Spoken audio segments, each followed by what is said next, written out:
임진왜란은 어찌 보면 일반적으로 알려진 일본의 외국의 침입, 일본의 침입으로 볼 수는 없고요. 동아시아에서 가장 컸던, 그러니까 20세기 이전까지 있던 전쟁 중에서 가장 규모와 피해가 컸던 전쟁을 볼 수 있습니다. 어찌 보면 동아시아의 세계대전이다, 그렇게 볼 수 있을 것 같은데요. 오늘날의 우리 동아시아 질서를 만들고 있는 그런 전쟁 중에 하나다, 이렇게 볼 수 있을 것 같습니다. 그런 규모도 클 뿐만 아니라 이 전쟁을 통해 가지고 동아시아 주요국, 조선, 명, 일본이라고 하는 주요국이 자신의 여러 가지 무기 체계하고 전술을 함께 이렇게 겨뤄봤던 그런 어떤 전쟁을 볼 수 있는데요. 이 세 국가가 같이 만나서 첫 전투를 했던 것이 뭐냐면 1593년 1월에 있던 이여송이 이끄는 명과 또 조선의 연합군이 평양성에 있던 고니시 유키나가 일본군 제1군에 대해서 공격한 그 전투가 되겠습니다. 그 전투에서 명나라군은 그 이전에 왜구에 대해서 효과적이었던 이른바 절강병법을 이제 소개를 하게 됩니다. 절강병법은 제가 좀 더 따로 말씀드리겠습니다만, 대규모 화력전에다가 추가적으로 각종 단병기, 여러 가지 장부터 해가지고 당파 등 그런 어떤 단병기를 이용한 근접전을 동시에 수행하는 그런 어떤 전술 체계입니다. 조선에 볼 때는 이 절강법을 보니까 굉장히 좋거든요. 일본군은 그 명군의 화력전에 꼼짝하지 못하고, 동시에 일본군이 그대로 멈춰 있을 때는 직접 그 명의 단병 부대, 근접전 부대들이 들어가서 공격하는 모습 보니까 굉장히 효과적이었다는 확인을 했던 것 같습니다. 저희들이 한번 그 절강병법의 모습을 보도록 하겠습니다. 이건 18세기 후반에 병학진암연이라는 책에 나와 있는 명군의 평양 전투 광경을 보여주고 있습니다. 이걸 보면 명군이 처음 절강성에 있는 명군이 들어왔을 때는 방패, 낭선, 장창, 당파라고 하는 기회는 조선에 처음 봤다는 거죠. 그러니까 조선인들이 이거 뭐지 했을 겁니다, 아마. 그런데 명군이 평양에 진입한 후에 먼저 화포를 대량 쏘죠. 거기다가 화전을 발사합니다. 화전을 그 당파에다 끼워가지고 발사도 하고 하니까 일본군이 제대로 대응하기 어렵겠죠. 화포는 당연히 위력적이지만 화전을 쏘면 어떻습니까? 이게 탄도가 일정하지 않거든요. 막 이렇게 흔들며 날아가니까 그 화염뿐만 아니라 그 날아가서 박히니까 일본군들이 푹 쓰러지죠. 그러니까 몰려있던 일본군은 제대로 대응할 수 없는 상태가 됩니다. 그리고 이제 명군이 이제 장창과 당파 등을 이용하는 군사를 이제 집중적으로 이용하니까 일본군이 돌격해오면 낭성부대가 이제 대기하고, 일본군이 움직이지 않으면 방패수들이 칼을 들고 들어가서 일본군을 이제 무력화하니까 일본군들이 드디어 패배하겠다, 패배해서 도망갔다, 이런 기록이 있는 거 본다면 이 평양 전투에서 조선이 얼마나 큰 어떤 그 영향을 받았는지 알 수가 있죠. 그래서 이제 그해 1593년부터 이제 이런 절강병법을 도입 운용할 부대를 설치하자는 이야기도 나오고요. 그 일환으로 만들어진 부대가 여러분 잘 아시다시피 훈련도감입니다. 1593년 10월 전후로 가을이 되는데 선조가 이제 조선 서울 한성으로 이제 들어올 때 환도할 때 이 훈련도감을 설치합니다. 그리고 조선은 이제 이러한 훈련도감에서 채용한 절강법에 따라 가지고 조선의 전반적인 전체가 이에 맞춰서 변해가기 시작합니다. 여러분 잘 알고 있는 삼수병 체제가 바로 이 절강법의 변형된 체제입니다. 절강법에는 궁수는 없죠. 근데 우리는 이제 궁수가 뛰어나니까 기존의 절강법은 조총수, 그다음 살수라고 하는 근접전 군사 2회 플러스 궁수인 사수가 포함돼 가지고 포수, 살수, 사수인 이른바 삼수병 체제가 이제 갖춰지게 된다. 우리가 알고 있는 삼수병 체제는 바로 여기서 출발하고 있습니다. 그리고 이제 절강법에는 이제 이 무예가 필요하지 않습니까? 낭선, 당파, 무예 필요하니까 무예를 보급하지 않으면 절강법 자체가 안 되거든요. 그래서 우리나라 최초의 무예서인 무예제보가 한교에 해가지고 이제 만들어지게 됩니다. 아주 기념비적인 사실이죠. 한번 볼까요? 한번. 이게 평양 전투의 모습입니다. 얘 명분이 어떻습니까? 화포를 쏘아가지고 성문을 부수는 그런 장면이 나오죠. 이때 포는 멸로포라고 예상됩니다. 그 외에 보면 여기는 주로 명군의 어떤 주로 그 기병들이 많이 있는데 이건 이여송 부대를 하고 있습니다만 이런 어떤 명군의 어떤 참전 모습을 잘 볼 수 있습니다. 어떤 분들은 여기에 조선군이 있다고 작게 묘사되어 있다고 하는데 실제로 이렇게 작지는 않고요. 조선군도 한 10,000여 명 정도가 원수 김명을 휘하해서 팔구문 일대를 공격하는 모습을 볼 수 있습니다. 그래서 우리가 알고 있는 그 명군 중심의 어떤 전투이긴 합니다만 조선군도 적지 않은 역할을 했다 볼 수 있겠습니다. 이 그림은 이제 17세기 말 18세기 초에 이른바 조선 중화주의라고 해가지고 명에 대해서 적극적으로 평가할 때 나타난 시대의 어떤 그림이다 볼 수 있죠. 실제 사실하고는 100% 부합하지는 않습니다. 그리고 여기에 이제 이여송이 이제 있는 모습을 이제 볼 수가 있죠. 이게 이제 절경법에 나오는 이제 절경법은 원앙대라고 해가지고 한 개의 대를 10명 구성된 병사들을 가지고 하나의 대를 만듭니다. 우리 지금 분대에 해당되죠. 여기 보시면 대장이라 해가지고 대장 같은 겁니다. 대장이 있고요. 지휘관이고 나머지 1, 2, 3, 4, 5, 6, 7, 8, 9, 10 해가지고 병사 10명 있습니다. 맨 뒤에 화병 해서 화병은 뭐냐면 이제 취사병이니까 이건 전투병은 아니죠. 그래서 1, 2 병사는 예전 방패 표창, 3, 4는 낭선, 5, 6, 7, 8은 장창, 그 다음에 9, 10은 당파. 이렇게 이제 이 화자는 뭐냐면 이제 화전을 쏜다는 말이거든요. 뭐 이런 식으로 이제 병사를 구성합니다.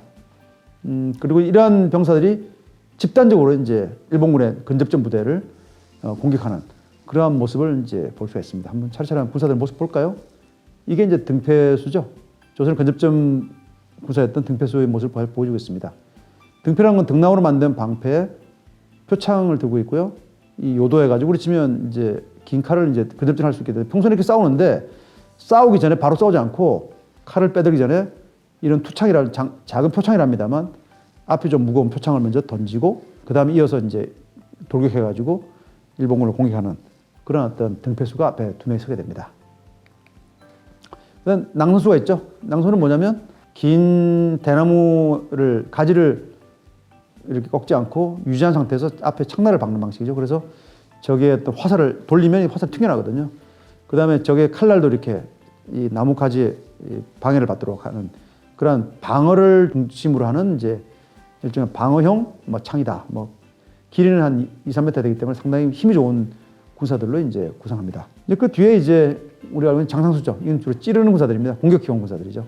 그래서 방패수와 낭선수가 앞에 서서 적을 저지하든지 적을 무력화시키면 이들이 나서 찌르는 주로 공격 중심의 전 군사들이다 볼 수가 있을 것 같습니다.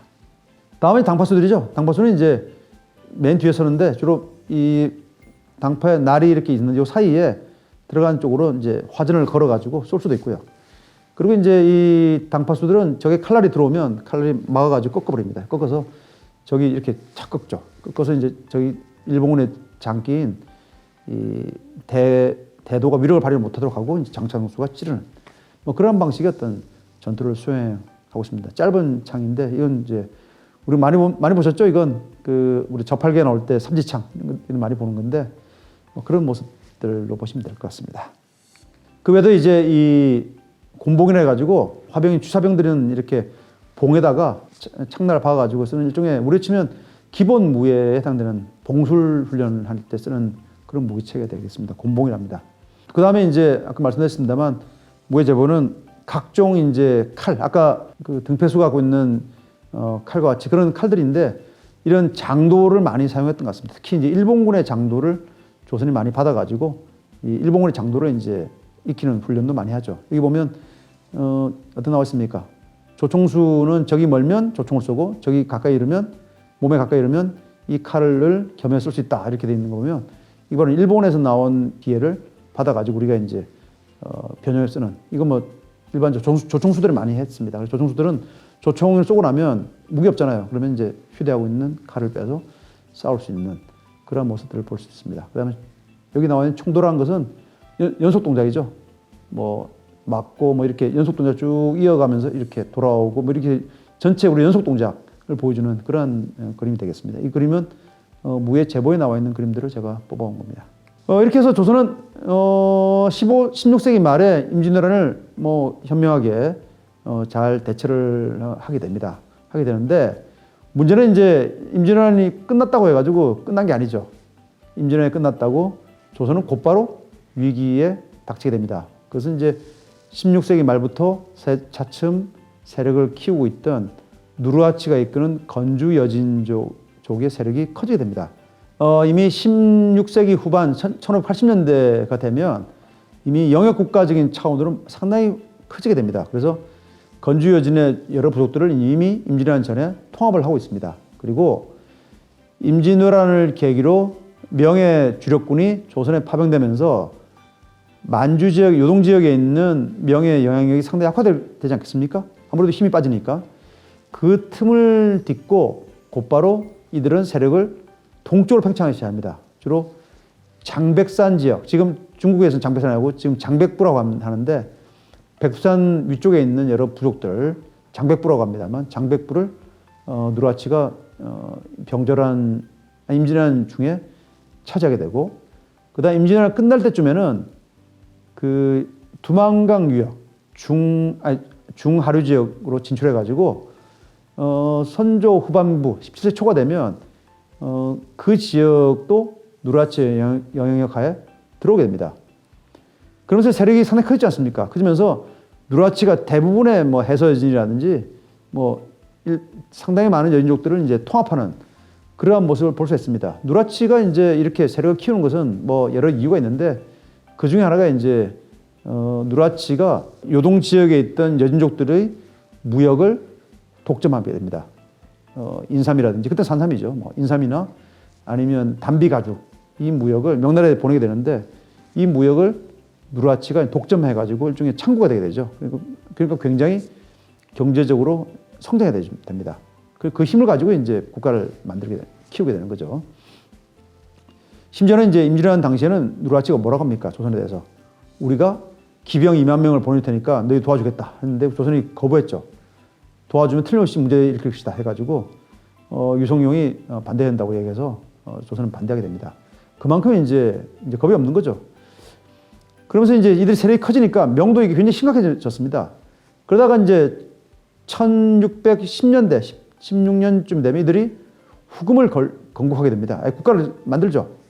그리고 이제 곧바로 이들은 명나라의 요동 거점이었던 무순, 지금 이제 심양에서 약간 안쪽으로 들어가는데요. 지금도 큰 탄광이 있는 지역입니다만 무순성을 공격해서 함락시키는, 그리고 주변에 있던 주요 명나라의 거점들을 10여 개의 명나라 거점을 함락하는 있을 수 없는 일이 벌어지는 거죠. 따라서 이제 조명연합군이 1618년입니까? 그때 광해군 때입니다만 조선과 명나라 연합으로 후금의 근거지를 이제 공격하게 되는데 우리가 알고 있는 강홍립 부대의 참전이 바로 이 사건입니다. 그래서 그걸 전투를 전체를 이제 사루 전투라고 하는데 조선은 이제 명나라의 남노군을 편성해가지고 조선은 남쪽에서 이제 압록강을 건너가지고 누르하치의 근거지였던 지금의 그 흥경노성, 흐투알라라고 하는데 흥경노성으로 이제 북상하다가 심하라고 하는 지역에서 여진 기병의 일제 돌격에 대패를 하게 되는 그런 일이 있죠.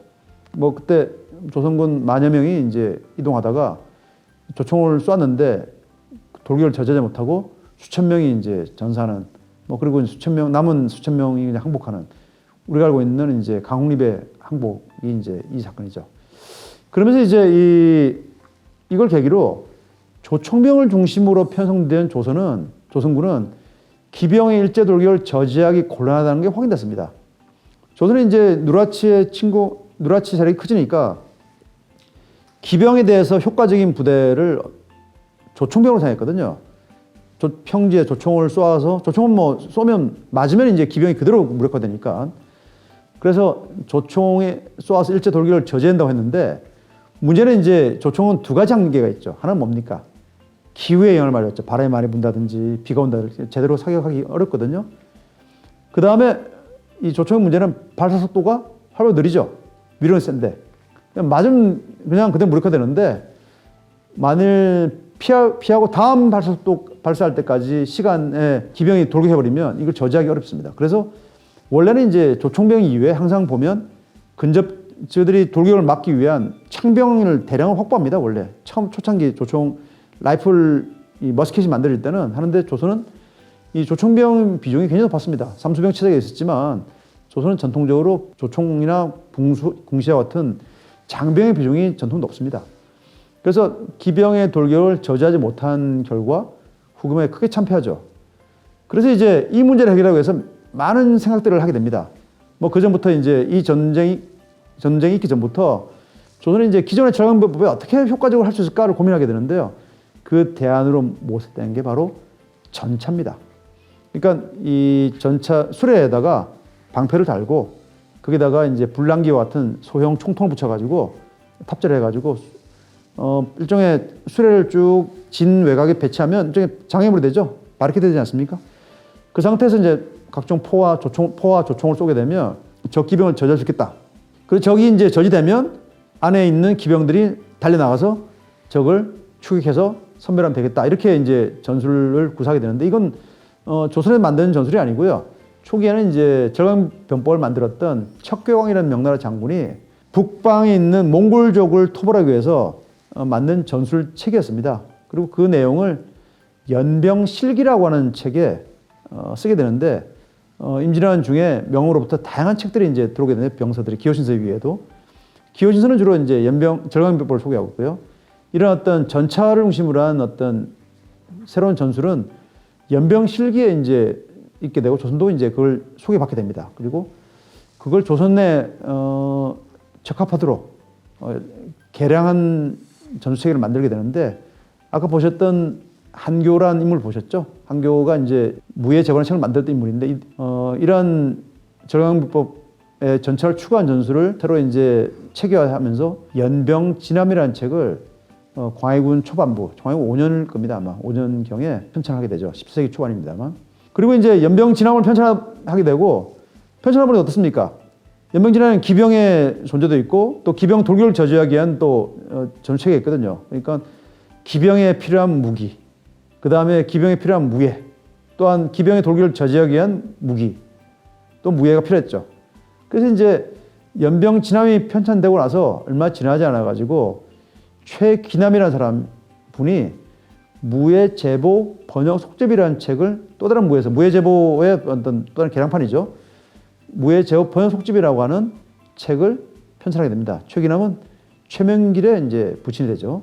그래서 협도공과 같이 창 앞에 칼을 박아가지고 말을 찌를 수도 있고 벨 수도 있고 하는 어떤 협도곤의 무예라든지 아니면 이제 마병대 어떤 평고지라든지 쌍도라든지 구창과 같이 이렇게 나와 있는 약간 미늘이 나와 있는 이런 창이라든지 뭐 언월도 우리가 누굽니까 관우가 얘기하는 청룡 언월도 같은 이렇게 앞에 큰 날이 붙어 있는 이런 창인데 이런 기병의 무예에 필요한 무예를 이제 수록한 어떤 무예서가 만들어지게 되는데 그것이 바로 무예 제보 번역 속집입니다. 그래서 광해군 시대 이런 어떤 여진에 대응하기 위해서 다양한 형태의 어떤 그 무예들을 정리하는 과업이 있습니다. 뭐 심화전투시 조선의 어떤 군의 전법은 뭐 이게 이제 충렬도록에 나와 있는 강홍립의 부대 모습인데 앞쪽은 대부분 어떻습니까? 조선은 기병이 대부분 있다 어떻습니까? 기병보다는 조총이 앞에 서 있죠. 물론 뒤에는 활을 든 궁수가 있는데 기병이 주력인 모습을 여실히 보여주고 있습니다. 그래서 여기 돌격하는 청기병을 막기 위해서 이 전투 직전에 있던 임진왜란 이전에 있던 장영공 정토 시전 부호들을 보면 어떻습니까? 다 기병으로 되어 있는데 이건 반대가 되어 있죠. 조총병은 조총을 메고 칼을 차고 있는 모습 보이지 않습니까? 이게 이제 전차를 이용한 연병실기에 있던 그림을 보여준 겁니다. 그래서 이게 전차 하나죠. 전차를 쭉 이렇게 배열하고요. 128량이라고 합니다, 실제. 그리고 안쪽에 이제 기병을 배치한 모습을 볼 수가 있지 않습니까? 연병진암이고, 연병진암 처음이죠. 그래서 여기 보면 거정 1인, 거정이 누굽니까?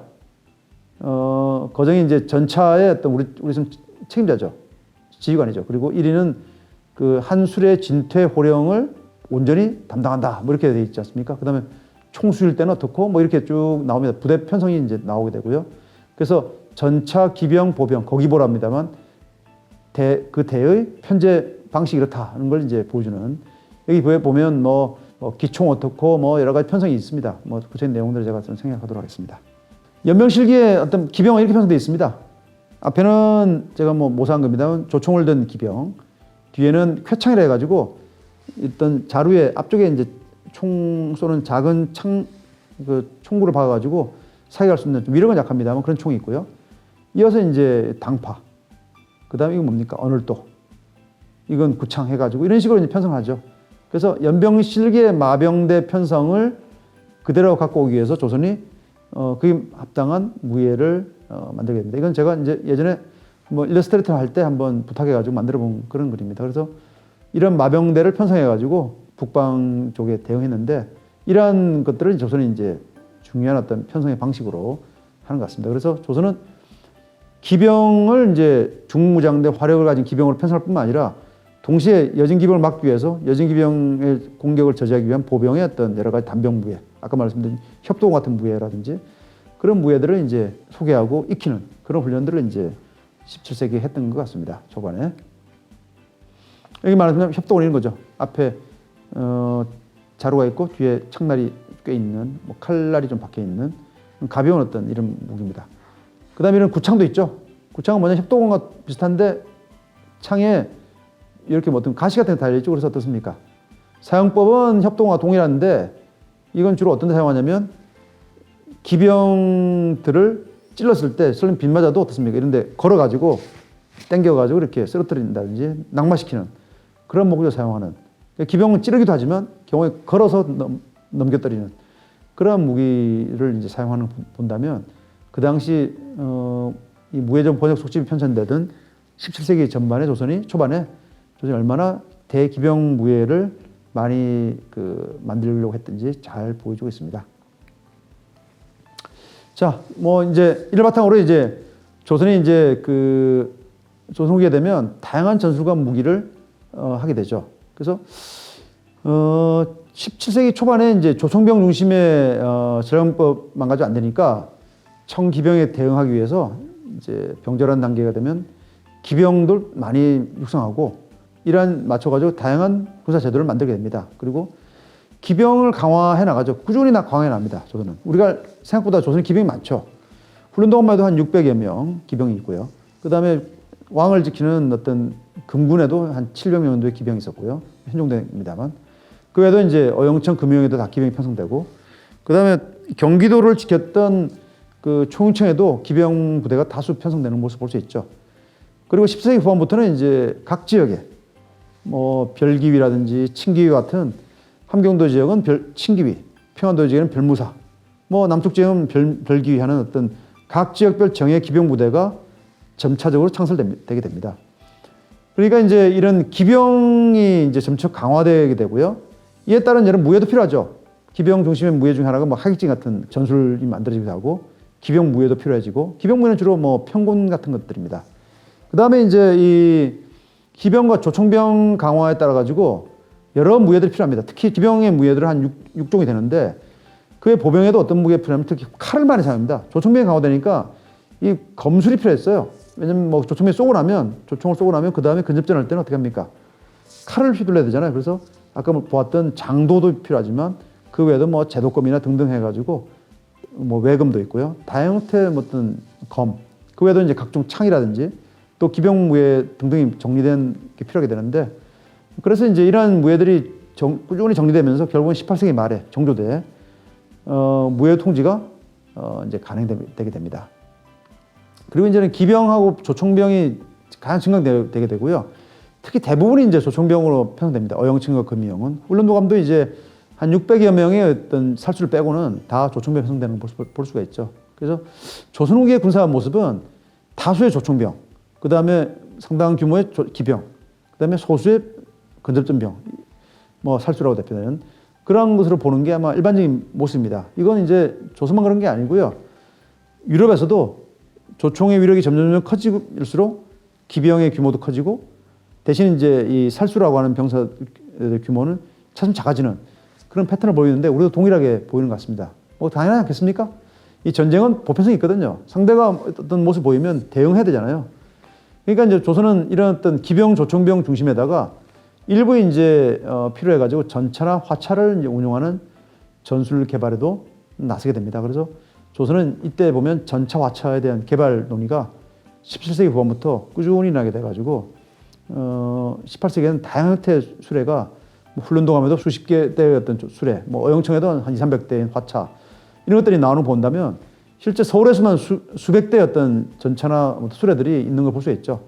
이게 뭐냐면 이제 평소에는 이제 이들 무기를 빼내고 수레를 이용해서 여러 가지 물자를 수송하지만 전시에는 거기다 방패 붙이고 그다음 뭐 여러 가지 총포를 달아가지고 전차를 사용할 수 있도록 그렇게 이제 한 전술도 이제 개발이 되었던 것 같습니다. 하나씩 하나씩 그림을 보고 살펴보도록 하겠습니다. 이거는 이제 병학통이란 18세기 후반의 조선의 진법을 보여준 그림인데요. 이 훈련도감에 나와 있는 양층 살수 구추로 오전도라 해가지고 이 훈련도감의 어떤 조총병하고 주로 이쪽이 조총병입니다. 이쪽이 조총병이고요. 뒤에 있는 여러 살수들이 앞으로 달려나와서 적이 있지 않습니까? 적을 정면을 공격하는 모습을 볼 수 있고요. 이 뒤쪽에 있는 기병들이 앞으로 달려가지고 이렇게 적을 포위해가지고 중에 놓고 앞에서 밀고 좌우에서 압박하는 그러한 모습의 전투 모습을 보여주고 있습니다. 한 5천 명 정도가 들어가 있죠, 실은. 놀라셨죠, 여러분들? 여기에 이게 뭐 5천 명 들어가기 뭐 있어 하겠지만 군사들 하나씩 따져보면 다 5천 명입니다. 4천 명 정도 됩니다. 그리고 이제 이 조선은 여러 가지 기병 강화를 하다 보니까 이러한 반월 형태의 기병, 금군 기병입니다. 그래서 700명이 되죠. 그래서 300명 또 이쪽에 300명, 이 뒤쪽에 100명 해가지고 이런 어떤 그 금군들이 기병 진법 훈련하는 모습들을 볼 수 있죠. 우리가 일반적으로 알려져 있는 이순신 장군의 하깃진이라는 게 실은 기병 전술입니다. 실은 이 하깃진은 기병이나 수군과 같이 기동성이 우수한 부대에 사용할 수 있는 반월형 진법이죠. 그래서 평소에 일자진을 펴고 있다가 저기 달려오면 쭉 포위해가지고 공격하는 그러한 형태의 어떤 진법이 바로 하깃진입니다. 원행을며 정리의견에 나타난 그 반초도입니다. 때문에 총을 메고 있지 않습니까? 훈련도감에 있는 무의 별감들입니다. 이 사람들은. 뭐 이거 아니라도 굉장히 조총병이 많은 모습을 볼 수 있습니다.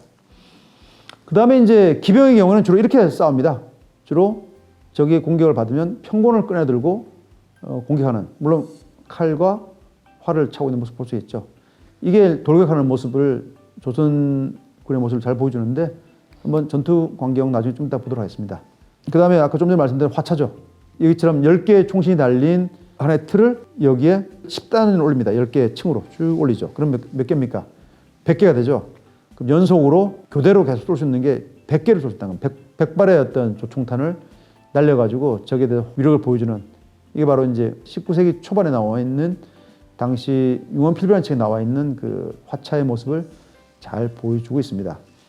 조선 초기 화차와 좀 다르죠. 그때는 이제 주로 조총과 같이 총을 쏘는, 철안을 쏘는 모습의 어떤 화차다, 그래 볼 수 있습니다. 그 외에도 뭐 목화수거 해가지고 이런 어떤 총열이 5개 박혀 있는 어떤 하나의 걸 여기다가 5개를 장착합니다. 밑에다가. 그럼 25발이죠. 이런 식의 어떤 목화수거도 이제 있고요. 이런 식의 이제 화차를 쭉 여기 보면 어떻습니까? 여기 하나하나가 화차입니다. 그리고 사이에 뭐 이상 좀 작게 있죠. 이게 목화수거입니다.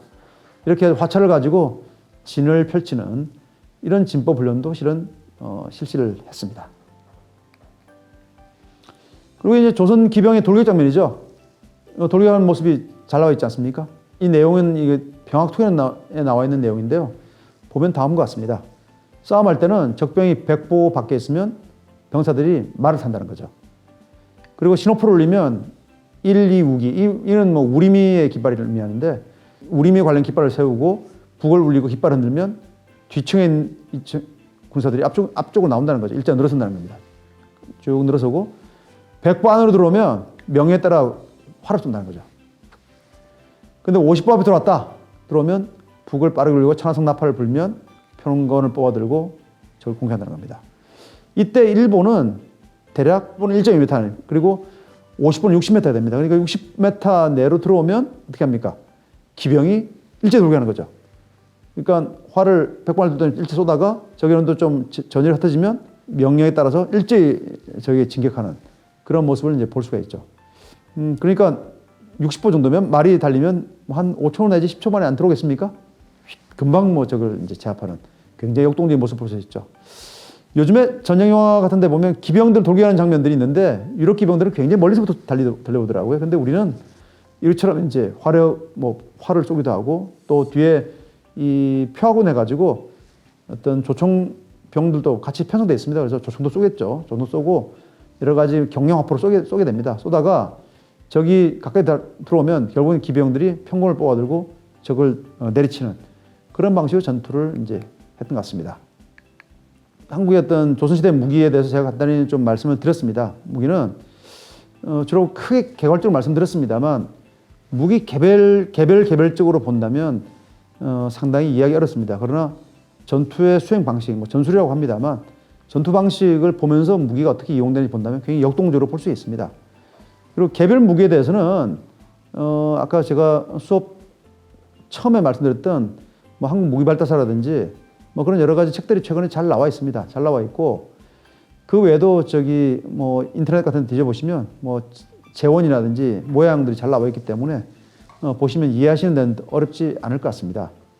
어쩌면 제가 처음 말씀드렸죠. 하나의 국가가 수천 년을 존재한다는 것은 적어도 그 시대에 뒤처지지 않는 최소한 뭐 우수하다는 말은 못하겠습니다만 뒤처지지 않는 무기 체계하고 뒤처지지 않는 전술을 갖고 있기 때문에 가능했다. 그럼 어떻습니까?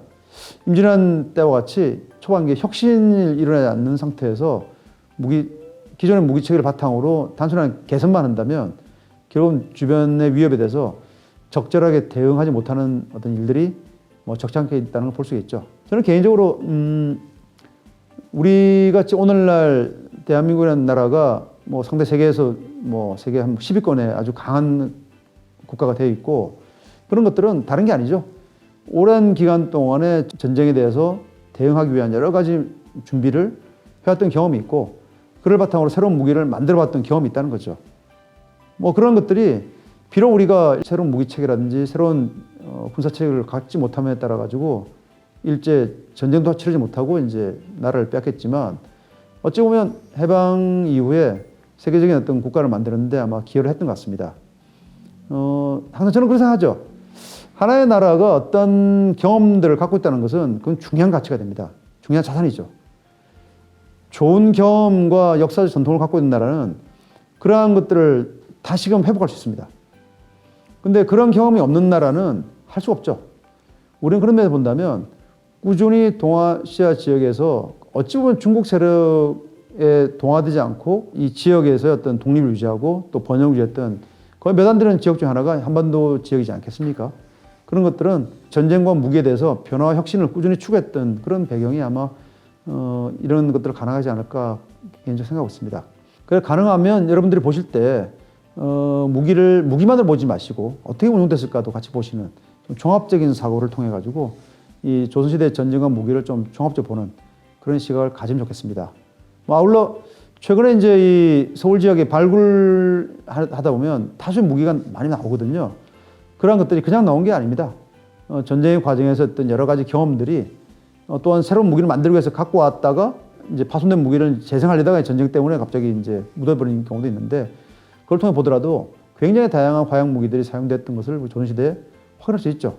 여러분도 그렇게 좀 보시고 조선시대를 사색적이고 수동적인 선비의 국가라는 이미지도 중요합니다만 좀 적극적이고 대외적으로 좀 적극적인 역할을 하던 어떤 국가 어찌보면 그런 어떤 역동적인 국가의 모습으로 한번 재구성해 보시는 것도 아마 필요하지 않을까 그런 생각을 작게 해봅니다. 네, 이것을 마치겠습니다.